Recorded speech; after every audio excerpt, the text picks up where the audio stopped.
tô aqui hoje com duas mulheres gravando o quarto podcast aqui da temporada de podcast da Pagos e o primeiro podcast só de mulheres, trazendo aí um pouco do nosso comitê de mulheres da Pagos que a gente acabou, né, de estruturar esse ano. E o nosso intuito desse comitê é trazer mais vozes femininas e construir uma rede de transformação poderosa para gerar conhecimento, troca de experiências e boas práticas, apoiando cada vez mais, empoderando as mulheres, né? Principalmente nesse ecossistema aqui de fintechs e meios de pagamento hoje, que, para quem não conhece, né, a Pagos, ela é uma associação de gestão de meios de pagamento e o objetivo também é promover todo esse crescimento do setor financeiro e fomentando o desenvolvimento de soluções, para trazer também pautas, né, regulatórias aí do mercado e, enfim. Hoje eu estou aqui com duas mulheres incríveis e aí eu queria um pouco, né, falar... A gente trouxe um assunto super relevante aqui, que eu acho que é um assunto ainda que eu vejo, né, estando dentro desse ecossistema não só financeiro, mas também de startups, que é a questão do ESG, né? Às vezes muita gente sabe só o princípio, mas a gente vai trazer pontos muito legais e ajudar, né, as incorporações, as startups, de fato, a medir, né, esses princípios e, de fato, implantar eles. Então, hoje a gente vai falar muito de ESG e a reputação, como que elas impactam no sistema das empresas de meio de pagamento e esse ecossistema de startups. Então, eu queria super agradecer a presença da Bárbara e da Patrícia. A Patrícia aqui também no nosso comitê das mulheres da Pagos e faz parte da Associação Pagos. E a nossa convidada, a Bárbara, para falar sobre esse tema aqui, super especialista, vai ensinar muito para a gente. Por favor, se vocês puderem se apresentar, falar um pouquinho da trajetória de vocês.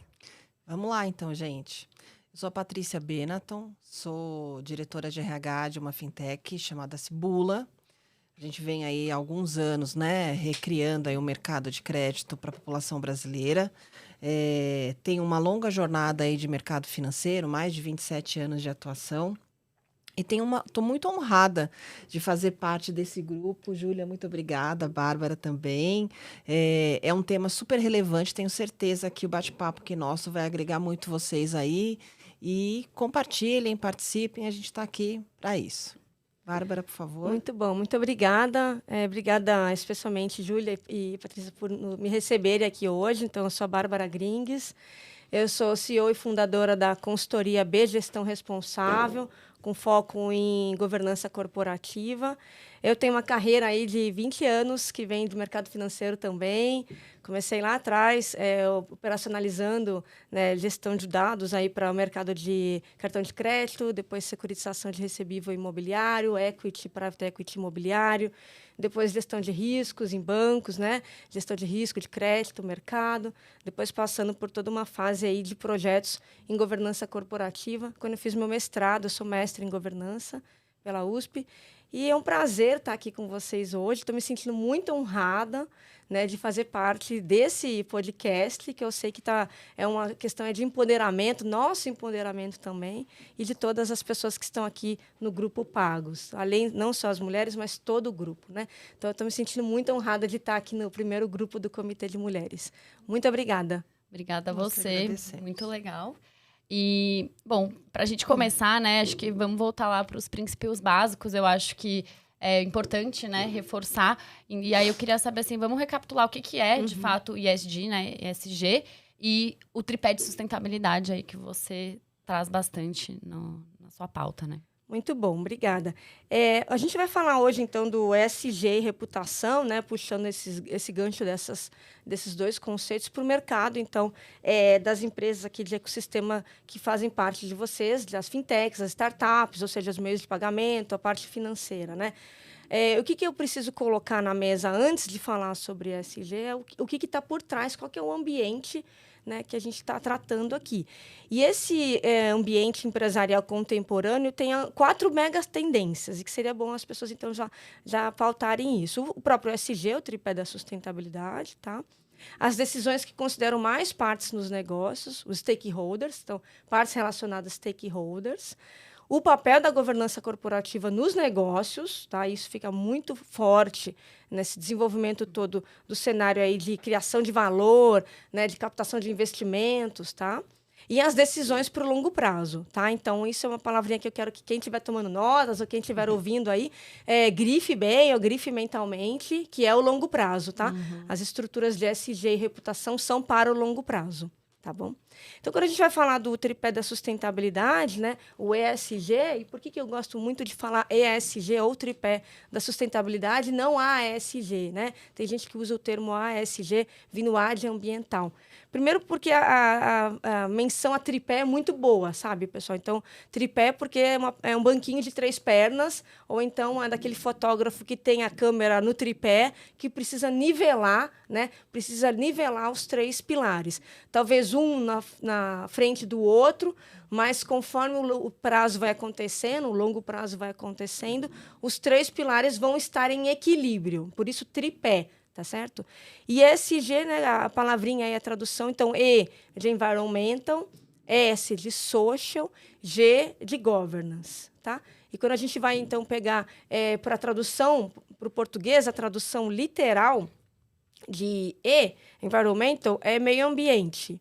A tradução literal de S, social, é de sociedade, social. E a tradução literal de governance é governança.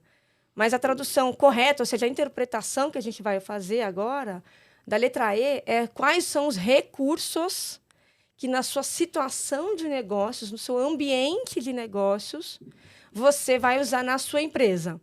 Então, o meu ESG de consultoria é diferente do seu ESG na bula, né, de empresas aí de tratar a gestão de pessoas, folha de pagamento, que é diferente de outras empresas que vão estar aqui, fintechs, que vão ter outra forma de negócios. Então, environmental, a gente vai traduzir para interpretar como recursos no ambiente de negócios, tá? Não só meio ambiente. Pode ser que o ambiente de negócios contemple o meio ambiente também. Tá certo? Mas aí, muitos advogados que vieram conversar comigo e falaram, olha, faz muito sentido nos termos aí jurídicos, né? O que é o meio ambiente, o que é o ambiente de negócios, né? No S-Social, a gente vai falar sobre stakeholders, as partes relacionadas, desde os acionistas, os fundadores da empresa, aquele grupo de empresários que se uniu, e aqui nas startups, nas fintechs, vai ter isso muito forte, com um propósito único, né? E começou a ter uma questão de crescimento da empresa e contratar os seus primeiros colaboradores, ou entrada de novos sócios, né? E aí vai começar a ter os seus stakeholders externos, aí vai começar a ter os clientes, os fornecedores, o governo, um super stakeholder, e os concorrentes. Os concorrentes são stakeholders. Então, num bom ambiente de negócios, o que a Pago está fazendo é a gestão dos stakeholders concorrentes, que vocês estão trazendo um cenário de negócios junto para fomentar o negócio, fomentar como é que eu vou dizer assim, o ecossistema. Essa é a ótima palavra, obrigada. Já a G de governance vem de governança, mas nós estamos falando da gestão mesmo, das boas práticas de gestão, que dentro de gestão está a governança corporativa. E aí a gente vai pegar, né, o conselho de administração, os órgãos máximos de governança, e a gente vai pegar a estrutura interna, compliance, ética, jurídico, contabilidade, planejamento financeiro, né? E a palavra, a frase que vem aqui, né, que vocês devem gravar é como aplicar a boa gestão, né, no negócio, e esse negócio ser economicamente, financeiramente viável.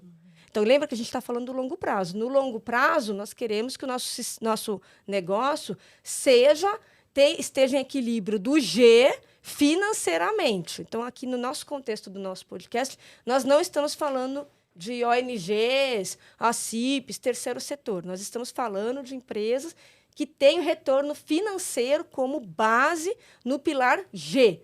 Então, o negócio vai ser viável no E, nos seus recursos, no S, stakeholders, e ser economicamente viável no G. Tá? Então, tá aí o comecinho do ESG, tripé da sustentabilidade. Incrível. Super, né, aprofundado aqui. Exato. E traduz na prática, exatamente, né, como nós, desse segmento que vem crescendo tanto, né, e que tem aí essa visão de inovação, e eu acho que é uma pauta que a gente vai conversar aqui, como que a gente pluga, né, esse olhar de inovação diante a todas essas práticas. E Bárbara, assim, excepcional, né?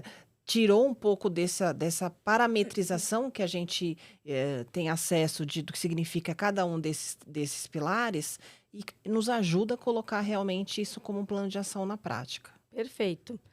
Então, o que eu queria trazer aqui, especialmente para quem que é do mercado financeiro, né? Essas fintechs todas que estão aqui, as startups, que é um olhar muito aqui na letra E. Na letra E, que são os recursos, vocês vão ter 2 principais componentes que vocês têm que mirar.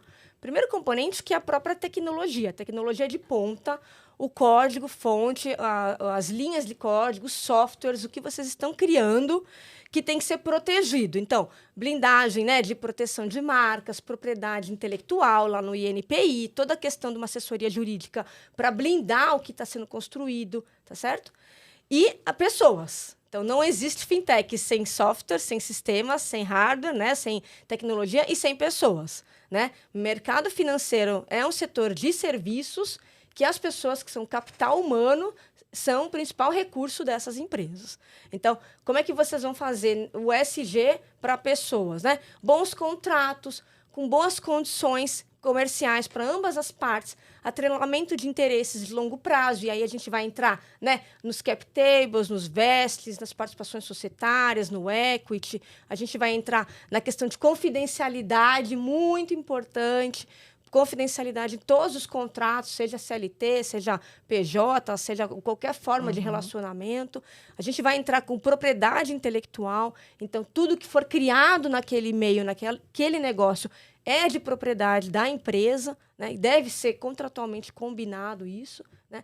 E o atrelamento de interesse de longo prazo no sentido de, olha, vai ter uma remuneração variável, ou vai ter um vesting, vai ter um equity, vai ter... Como é que vai funcionar, por exemplo, num plano aí de 3, 4 anos? Como é que vai funcionar também no caso daquelas pessoas que são as primeiras pessoas, né? Os sócios, fundadores, né? Eles vão fazer os acordos, que eu vou chamar aí os prenups, né? Enquanto a gente está namorando, todo mundo se gosta, é um bom momento. Agora, 5 anos depois que vão mudar os propósitos, será que esses mesmos sócios têm os mesmos sonhos? Ou será que algum deles quer sair da empresa? E ele vai sair da empresa com quais condições? Levando o que da empresa, né? Com qual participação, com qual resultado, com qual capital intelectual, pode levar funcionários, não pode? Pode levar o código, não pode?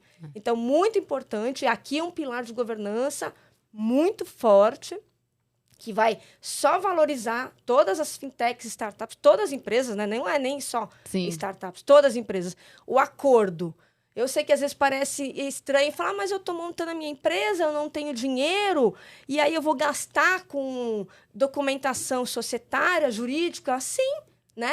Porque começa ali naquela união das pessoas, um investimento que cada um vai botar um dinheiro, vai ter um acordo ali, um bootstrap, um family and friends, vão colocar um dinheiro, inclusive para destinar para a questão jurídica. Então, mais uma vez, os advogados são nossos amigos, tragam eles para a mesa, né, para estabelecer esses acordos da sociedade, os contratos, né, no começo, na largada, onde todo mundo é amigo, onde todo mundo está na mesma página, com o mesmo sonho e o mesmo propósito. E aí, propósito tem muito aqui no ESG. Tá? Muito legal, isso é muito importante, né? Até a experiência própria é aquela famosa frase, né? Clichê, o combinado não sai caro, né? Perfeito. E é isso, quando a gente começa, né, a empreender nessa loucura, a gente vai deixando algumas coisas que, no momento, a gente não vê que é tanta prioridade, mas que depois a gente fala, poxa, realmente era um ponto super importante, que nem gasta tanto tempo e dinheiro, assim, se você for, né, colocar na ponta do lápis, e que é super importante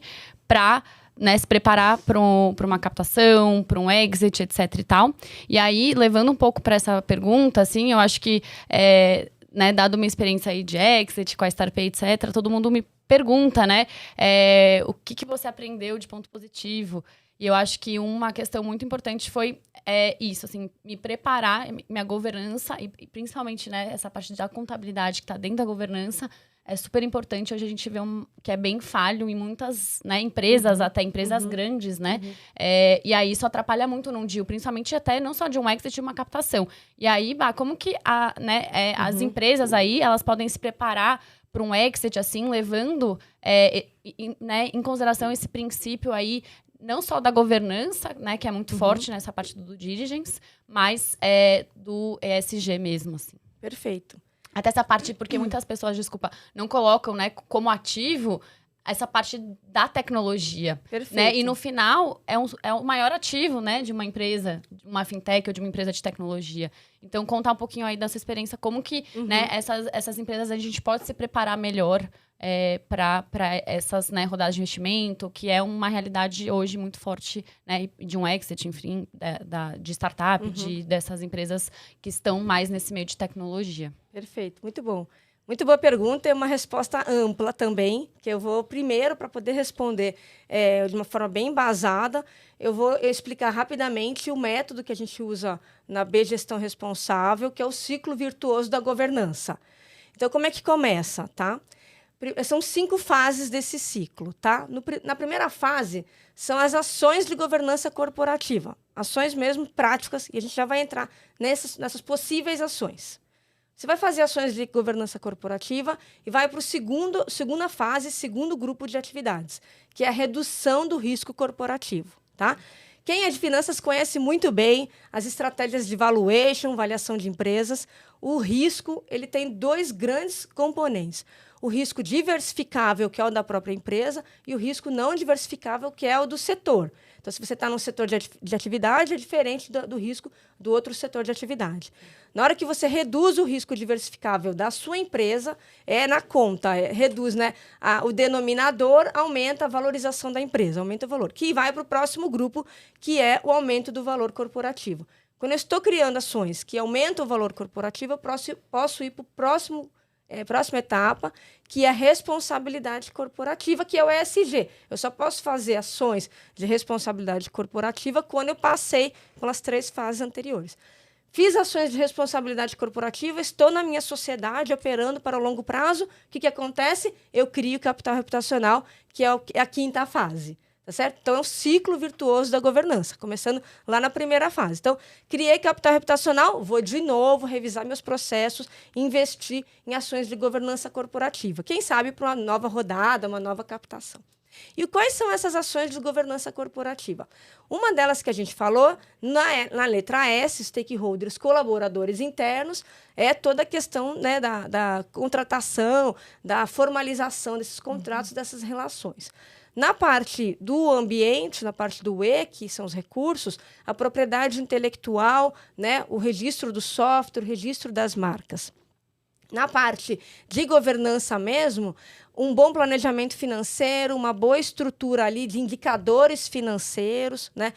Transparência, aí a gente entra nos 4 pilares de governança pelo próprio IBGC, Instituto Brasileiro de Governança Corporativa, que apresenta lá no Código das Melhores Práticas a equidade, transparência, accountability e responsabilidade corporativa. São 4 pilares de governança que estão todas nessa letra G, né? Então, a gente vai ter que ter bons números com transparências, indicadores, planejamento financeiro. Muitas empresas podem estar ali numa estrutura de orçamento, o OBZ, mas que esse OBZ seja, né, levado de um ano para o outro, né, com responsabilidade, né, e começar a alocar dinheiro para que as equipes, né, no começo dessas estruturas de equipe, tenham responsabilidade sobre o que está sendo gasto. Né, o dinheiro, no começo, ele é escasso.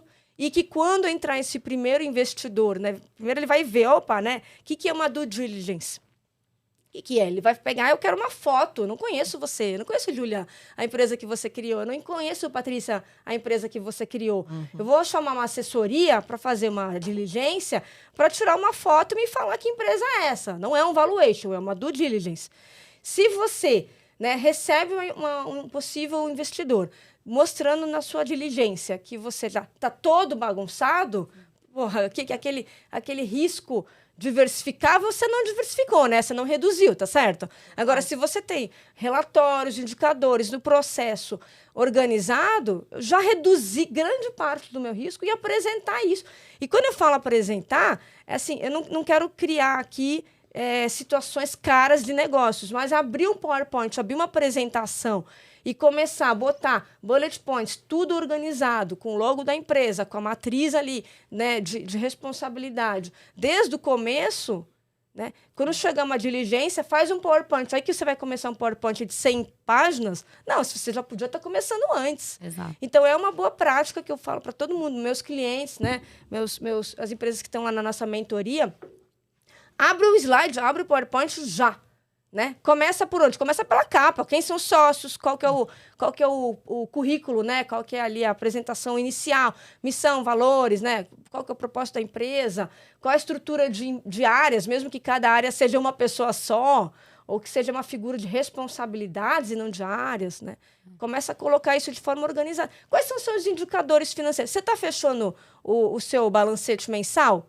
Uma pergunta tão simples. Ah, não, mas a minha empresa ela é do simples, não precisa. Não, você já perdeu meses de trabalho. Total. Não é para fechar balancete quando chegar a diligência, balancete, controlador. Acontece isso direto. Assim, parece uma coisa óbvia, né? Desculpa te interromper, mas parece uma coisa óbvia.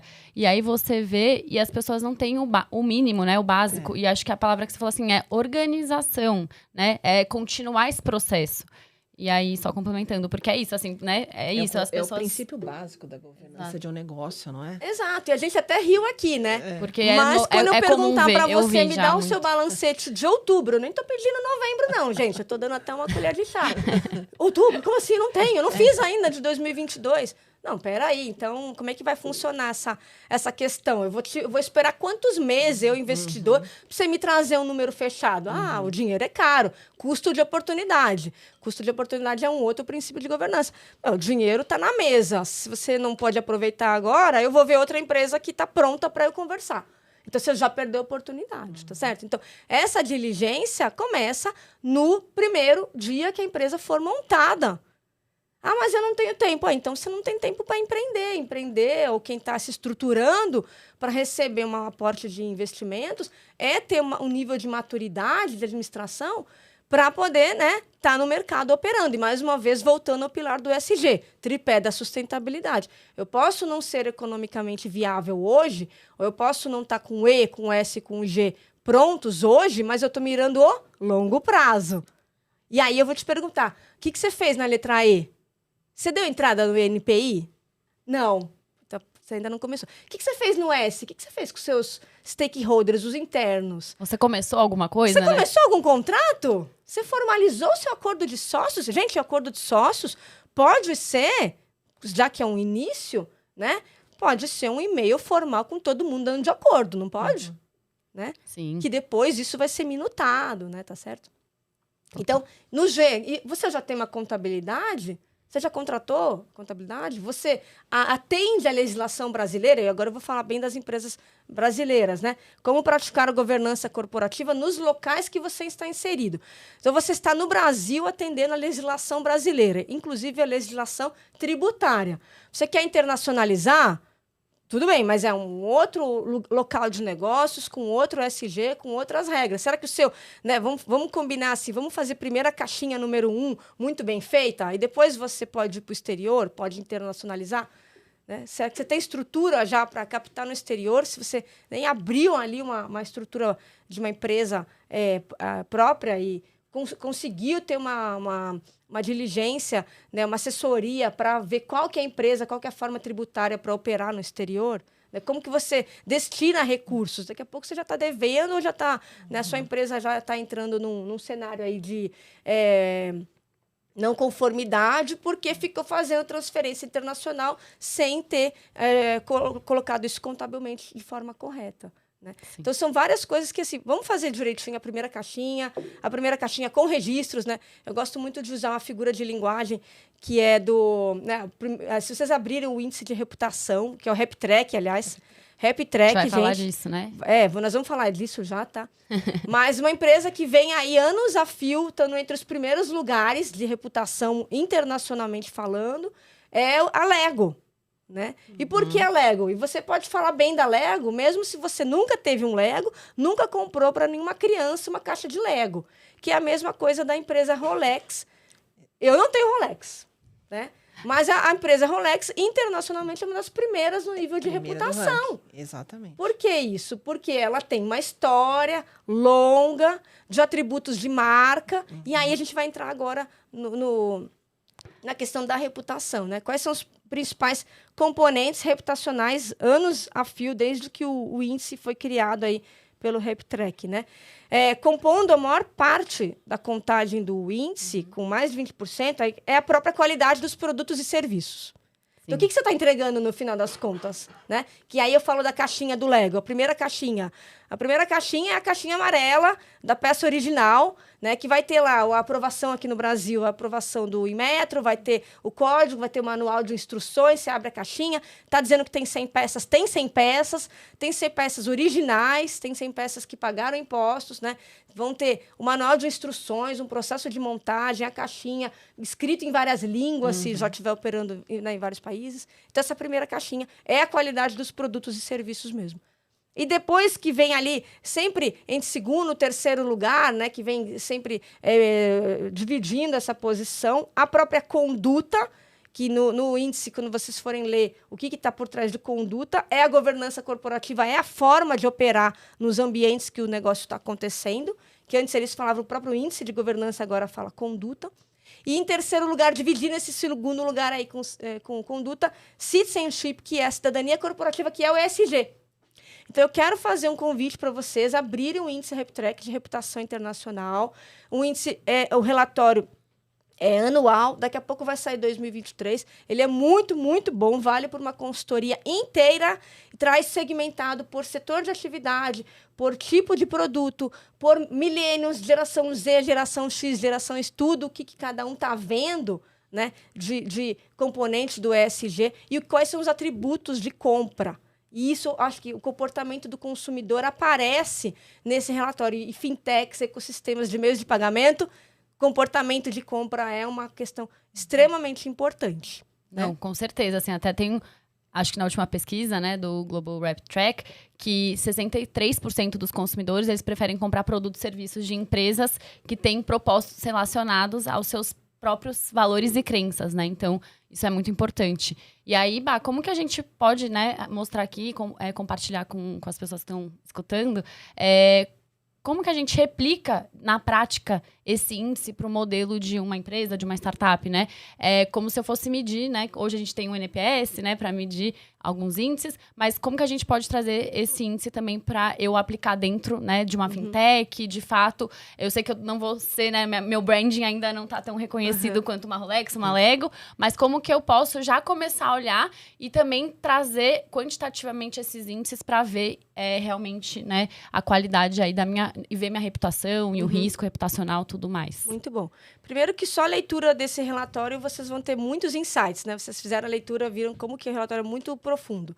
Segundo, que vocês podem pegar por esses principais componentes e olhar na empresa de vocês o que está sendo feito dentro desses componentes. Depois, aí vocês podem pegar os primeiros colocados no setor de atividade de vocês, abrir o relatório de investidores nos sites mesmo e olhar o que no material sendo apresentado ao mercado essas empresas estão fazendo. É um baita de um benchmark, tá? Tanto em soluções tecnológicas, soluções de negócios, quanto em posicionamento do ESG. Tá? Então, vocês podem ir atrás e olhar no setor de atividade o que é feito. É uma baita de uma ideia para construir capital reputacional. Outros dois benchmarks que eu quero trazer, que são bem práticos, que é o seguinte: primeiro, as certificações, tá? E cria muito valor reputacional. Queria indicar para as empresas aqui a certificação B, as B Corps, as empresas de Benefit Corporations. Quais são as empresas B? São aquelas empresas que voluntariamente se associam nesse tipo de programa, que é como se fosse uma diligência, uma due diligence, né, gratuita aí para você fazer parte, com um checklist completo de boas práticas em cada um dos principais grupos de perguntas, digamos assim. Então, vão ter comunidade, vai ter os stakeholders internos, como é que são os produtos e serviços, posicionamento, né? E aí vocês podem, inclusive, quem está abrindo empresas, em até 1 ano da abertura da sua empresa, você pode pegar a certificação pendente, BPending, já usar isso no seu material para captação de investimentos. Tá certo? Então, é uma demonstração ao mercado do seu propósito estar vinculado a boas práticas. O ESG na veia. Tá? Outra certificação muito interessante, que não precisa ser feita no começo da empresa, é da Proética da Controladoria Geral da União. É um checklist completo dos índices de governança. E para quem é de finanças, Mais ainda. accountability na veia, Nossa. transparência na veia. É muito grande. Não estou falando aqui que vocês vão ser certificados ou que vocês querem, de fato, ser certificados, né? Mas eu estou falando do checklist. Fazer parte. Lembrando, né, Bá, se você abrir para mercado o primeiro holding de investimento, você vai precisar fazer um processo desse. Então, nada mais correto, né, do que você se precaver ao risco e já iniciar um processo desse, para quando essa etapa acontecer, você já está com um cenário extremamente mapeado, sabendo exatamente o que tem por fazer. Perfeito.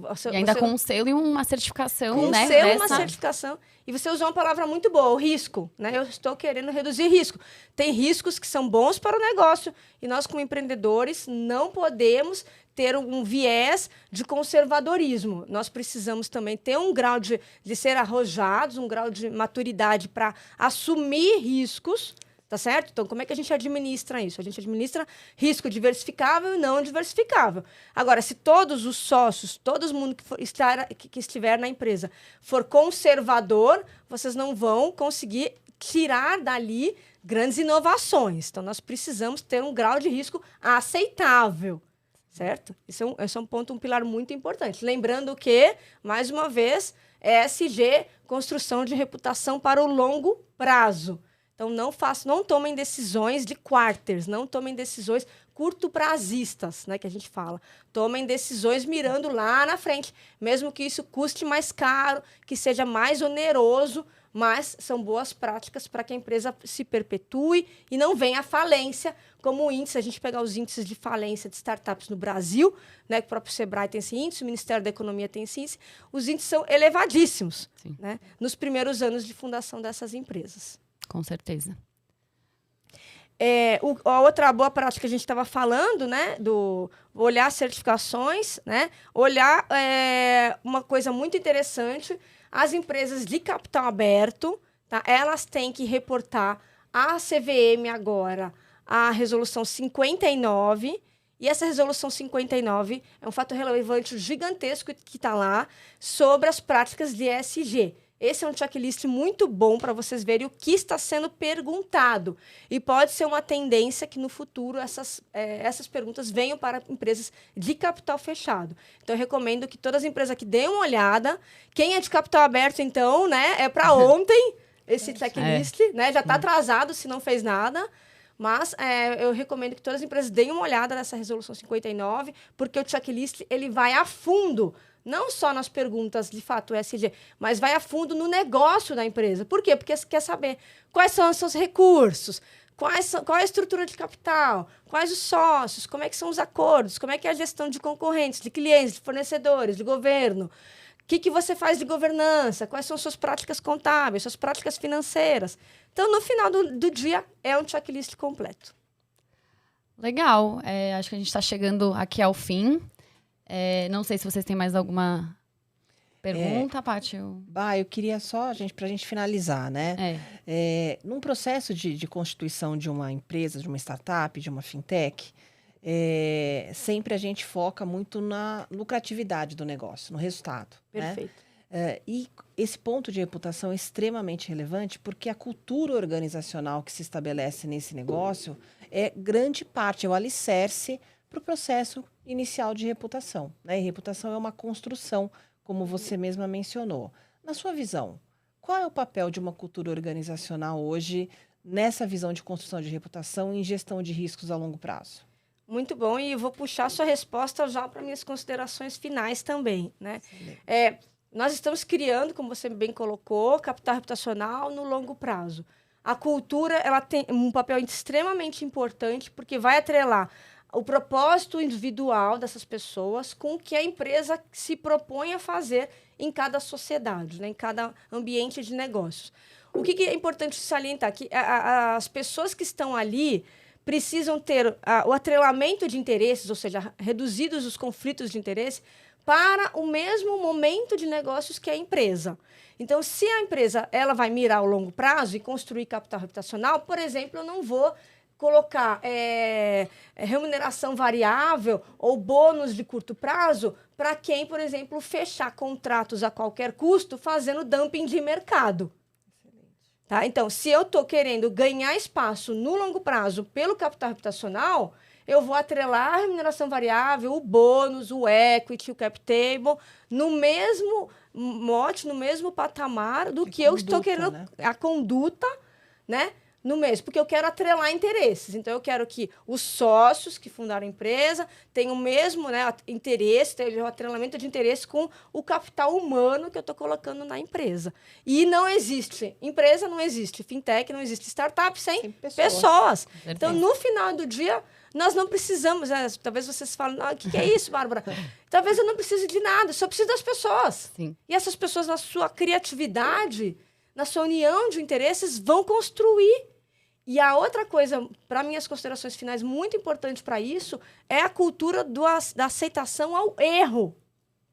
Eu preciso que num projeto de vitrine, que são os projetos ESG, que devem ser tratados de uma forma especial. Por quê? Porque é o próprio core business da empresa, não é um projeto de marketing, é um projeto da empresa como um todo, né? Eu preciso que a cultura do erro, e as startups vão errar, seja tolerada, porque eu estou querendo construir uma coisa nova. E se eu não souber, como você falou, a pessoa, se eu não souber que o erro aconteceu, porque a pessoa tem medo de ser demitida, ou medo de que aquilo seja ruim para a carreira dela, se eu não souber logo de cara que o erro aconteceu, eu não consigo transformar o negócio rápido. Uhum. Então, eu quero que os erros cheguem à autoadministração. Eu quero aquilo. Quase que a gente vai ter que premiar os erros. Sim, né? Concordo, porque todo mundo só fala, né, dos objetivos alcançados, do sucesso, mas é super importante os erros para você aprender, porque é só com erro que você vai, talvez, chegar no caminho certo, né, e no sucesso. É durante a jornada que você identifica o risco, né? Exato. Né? Quando a coisa estiver acontecendo. E eu participava de muitas reuniões, né, de all hands, e aí eu comecei a trazer, né, coisas que eu, né, assim, a gente tinha feito na operação de errado, porque eu falei, gente, parece que tá tudo sempre muito bonito, mas no dia a dia a cobrança é outra, né, e aí a gente tem que trazer isso de forma natural, porque acontece e são super importantes, né? Então, acho que esse ponto é muito, muito válido que você trouxe aqui. Muito importante. Então, para fechar minha fala, se vocês me permitem essa consideração final, os projetos ESG são projetos reputacionais, são projetos que, portanto, criam capital reputacional e estão associados ao risco reputacional. Eu quero fazer a analogia ao anel da Tiffany. O anel da Tiffany, ele está lá na vitrine. Ele tem todo um componente, ele é de ouro, mas ouro por ouro, você compra o ouro em qualquer outro lugar. Mas aquele anel tem todo um componente de história, de marca, ele está na vitrine, na rua principal, ele não está na rua de trás, não está no corredor de trás do shopping, está no corredor principal, na avenida principal, está na vitrine. Então, projetos ESG são projetos core business, são projetos do principal negócio da empresa que está na vitrine. Então, se é para CSG, é para CSG na veia, construindo capital reputacional, se posicionando no mercado como, né, uma empresa de boas práticas desde a sua fundação. E por isso aquele mote, começando com tudo certo. Tá certo? Muito obrigada. Muito bom, gente. Só para fechar, queria agradecer mais uma vez a presença dessas super mulheres. Acho que o bate-papo foi super legal, mega enriquecedor, né? A gente trouxe vários pontos. Espero que a gente tenha ajudado todos vocês. E é isso, o nosso podcast vai estar disponível, né, em todos os canais, mídias sociais da Pagos. E obrigada. Muito obrigada, Bárbara. Prazer enorme, Júlia. Uma honra. E é isso, né? Acho que iniciamos aí uma longa jornada. E ESG é um tema que tem muito para a gente explorar. E logo mais teremos mais conteúdo. Isso aí, muito só obrigada. o primeiro, né? Das mulheres, continuaremos. Obrigada, gente. Obrigada, Júlia. Obrigada, Patrícia. É um prazer. Parabéns para o Grupo Pagos e parabéns para o comitê aqui de mulheres. Um prazer e uma honra ter dividido esse tempo com vocês. Obrigada. Obrigada. Muito obrigada.